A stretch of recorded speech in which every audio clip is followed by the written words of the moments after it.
Kaya sobrang pasasalamat ko dahil kahit sobrang layo dito nga sa aking barangay, nakarating si Sir Frankie. Kaya alam ko na marami kang matutulungan dito sa amin. Ang taong gumagawa ng mabuti ay siyang pinagpapala ng Panginoon. At kung gumawa tayo ng mabuti, I'm sure mabuti rin ang balik ni God. Palakpakan naman natin si Kapitan. Kababayan, siya pa talaga pumunta dito. Nahihiya ako, gusto ko ako ang pupunta sa barangay nila para respeto naman. Pero totoo yung sinabi ni Tropa na napakabait, marunong may sama, napaka-humble. Siya pa yung pumunta talaga. Dito sa amin. Yes, Ang layo. nice to meet you, Kap. Kumusta po? Yan lang naman. Sabi ko kay yung kapatid ni Miss Ilocana, kami ang pupunta sa bahay niyo na, kaya naman na kayo kaya pupunta dito. Bibili nga ang sarap ako ng kwan, ng haloblex sakto naman na sa kagagbi pa na yunayaya ko punta ko dito sa kanila Opo. makamit sabi na. Sabi ko sa kanya, tayo ang pupunta, hindi ako yung pupunta, na kahiya ka ako. Pero by the way, Kap, salamat, na-meet ko kayo. Bata nyo pa. Ngayon, tanda na rin. Ilang taon na po? 44. Bata pa. No? Kwento nga ni Sir. Nakwento ni Sir yung ginagawa nyo dito sa barangay na napakabait nyo daw sa tropa lahat. Oo. Ikwentuhan kami kagabi. Kailangan itutulungan. Siyempre, kaya mo rin lahat yung mga nangangailan. Kahit dito sa barangay ko, lahat ng nangangailangan. Kung ano yung pwedeng itulong, ibibigay din. Salamat po. No? Mas malaking pasalamat ko dahil din si Miss Ilocana, ang daming natutulungan. At lalong nakarating ka na dito. Opo. Palagay ko mas maraming matutulungan dito dahil marami talaga nangangailangan ng tulong dito. Oo, salamat. Kaya nga pasalamat din ako kay Miss Ilocana, ma'am. Ay, sige na sir. Pasalamat ako sa kanya kasi winelcome niya ako dito sa barangay ninyo.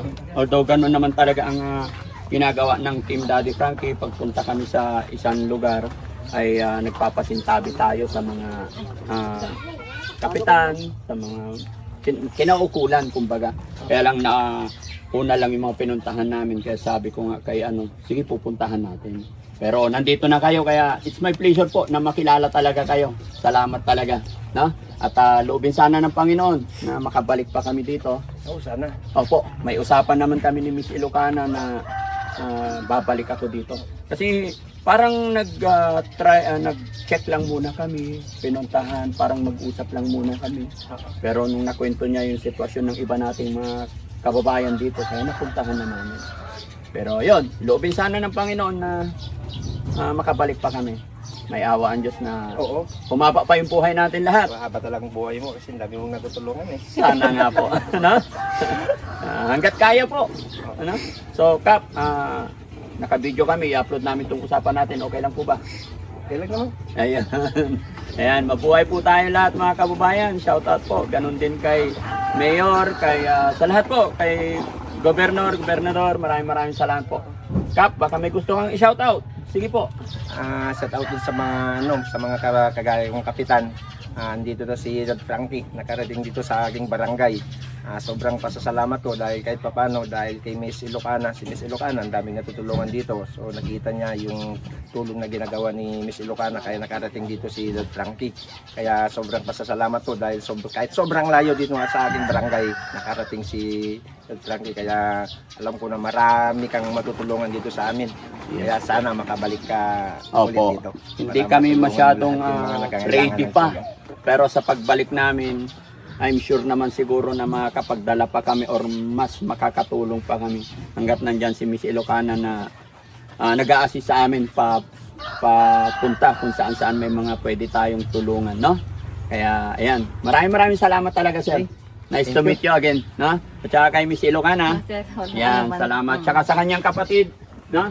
At hindi lang po sa kanila, sa lahat din po ng mga kabarangay natin dito, mga kababayan natin dito, naramdam ko kung gaano kainit yung pagtanggap nila sa Team Daddy Frankie. Kaya saludo po ako, napakabait na mga kabarangay natin dito. Kaya tuloy-tuloy lang tayo mga kababayan na gumawa ng mabuti. Yun nga po yung lagi kong sinasabi, ang taong gumagawa ng mabuti ay siyang pinagpapala ng Panginoon. At kung gumawa tayo ng mabuti, I'm sure mabuti rin ang balik ni God. Na? At natutuwa talaga ako kasi kahit hindi kami lubos or hindi ako lubos ang kilala ni Miss Ilocana, through text lang at nag-offer kami ng aming adhikain is dali-dali niyang tinanggap. At ito na nga po, nakarating kami, nakita namin yung lugar nila, napakaganda. At bagamat nakita natin, syempre, may mga kababayan tayong mahihirap, napakasarap, no? Kaya thank you talaga sa iyo, ma'am. Wala ka naman. At ito na rin po yung araw na babalik muna kami ng Maynila, mga kababayan, kasi may mga iba pa tayong mga beneficiary na tinutulungan. So, sana po, no, loobin ng Panginoon. Okay? At saka, yun, mayroon din silang mga gagawin pa. Hindi tayo masyadong makaabala sa kanila. Sige, Kap, thank you so much po. Welcome na welcome kayo dito sa aming barangay. Yeah! Palakpakan naman natin si Kapitan. Kababayan, siya pa talaga pumunta dito. Nahihiya ako, gusto ko ako ang pupunta sa barangay nila para respeto naman. Pero totoo yung sinabi ni Tropa na napakabait, marunong makisama, napaka-humble. Siya pa yung pumunta talaga. Sige, pa-picture tayo? Okay lang? Yan. Tara. Thank you po. Thank you. Kap, thank you po. Salamat. Thank you po. So, yon mga kababayan, mga kabarangay, after po ng 3 araw na pamamalagi ng Team Daddy Frankie dito ay napakasaya. Napaka-challenge kasi malalayo, mga bundok yung pinuntahan. Pero at the end, napakasarap dahil nakatulong tayo sa ating mga kababayan dito. Siyempre, dahil yan kay Miss Ilocana at sa gabay ng ating Panginoon. Kaya sa araw na ito mga kababayan, babalik po muna kami ng Maynila dahil may mga beneficiary din tayo na nangailangan ng tulong.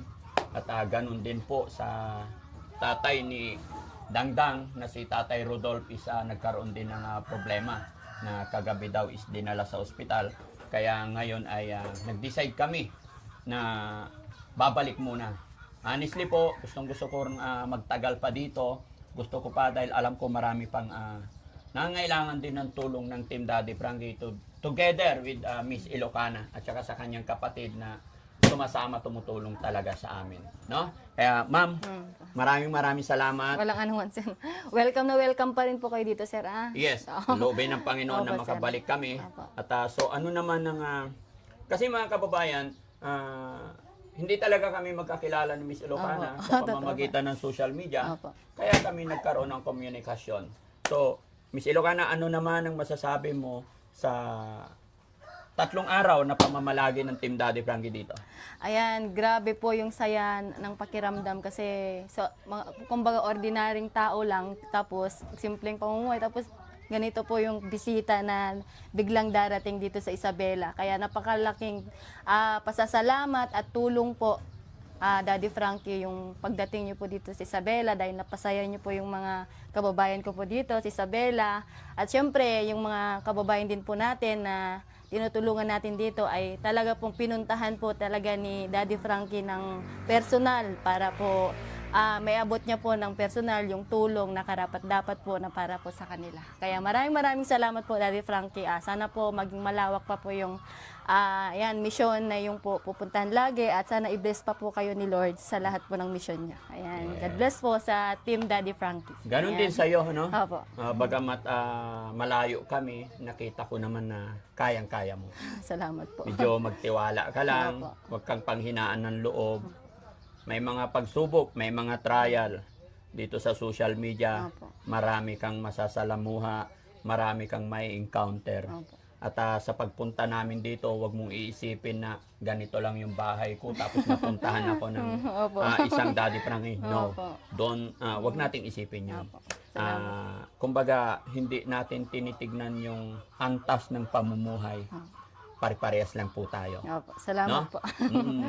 Nagkataon lang din siguro na medyo nauna ako or what. Opo. Pero ang reality niyan, pare-parehas lang po tayo ng pamumuhay, mga kababayan.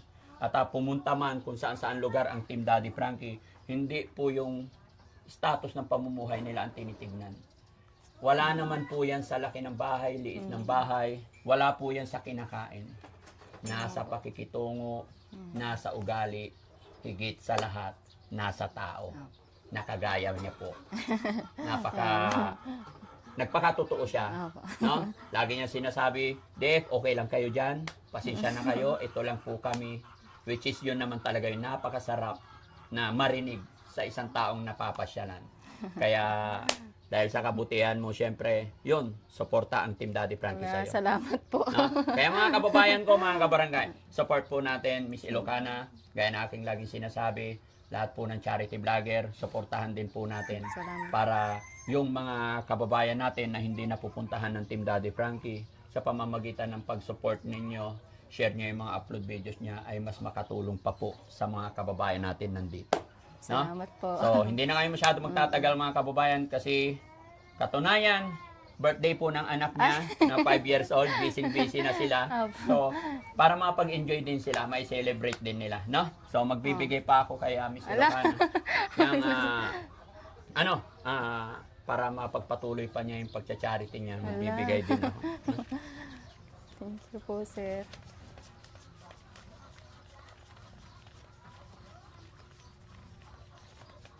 10,000, Ala, pandagdag thank you, na rin sir. sa ano. Bahala ka na. Alam, malaking tulong na to. Oo. Thank you po. Laban lang. Ayan. No? Thank you po. Salamat po. Ay, thank you. Salamat, sir. No? Walang Ayan. walang susuko. Kasi Opo, mga sir. kababayan, may problema rin ang kanyang page kaya medyo nagiging emotionally siya. Sabi ko, ganyan lang talaga. Hindi lang sa'yo nangyayari yan. Basta content creator ka, nasa social media ka, pagdadaanan talaga natin yan. Although siguro kung ngayon lang nangyari yan, goods, kasi hindi pa ganoong kalaki, na try mo na yung ganyan. At sa susunod, alam mo na yung gagawin mo. Kung paano ingatan, yung mga bawal, yung mga hindi pwedeng gawin. Opo, salamat po. Talagang napakalaking tulong po, Daddy Frankie, na napuntahan niyo po ako kasi grabe po mga kababayan, ang dami ko pong natutunan sa kanila. Grabe po sila mag-advise at syempre, grabe napakabuti po lahat ng mission nila. Grabe, ang dami ko pong napulot na aral kay Daddy Frankie. Kaya na-inspired po ako at salamat po, nauyak ako. Ayan, gagawin ko po si Daddy Frankie na inspirasyon upang mapagpatuloy ko po itong nasimulan ko pong pagtulong. Yes. Ayan, salamat Basta may katanungan ka, andito lang kami. po. At Salamat. syempre mga kababayan, mga kabarangay, hindi ko pa po nabanggit.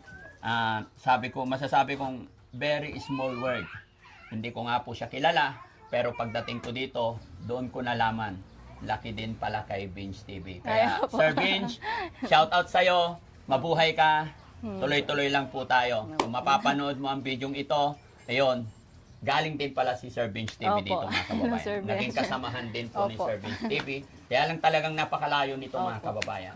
Pero sabi nga nila, kahit anong hirap, anong layo, pag gusto mo, mangyayari at maraming paraan. Opo. Thank you so much! Thank you po. Ayan. Balik kayo, sir. Asahan ko po yan. Oo, Balik sige po lang. kayo. At saka Ayan. salamat din sa iyong Opo, nanay, sir. tatay. Opo, sir. Wala sa po iyong anong- asawa. Opo, opo. Napakabait po nila. Wala po akong masabi. Grabe. God bless po. Bye-bye po. Ayan.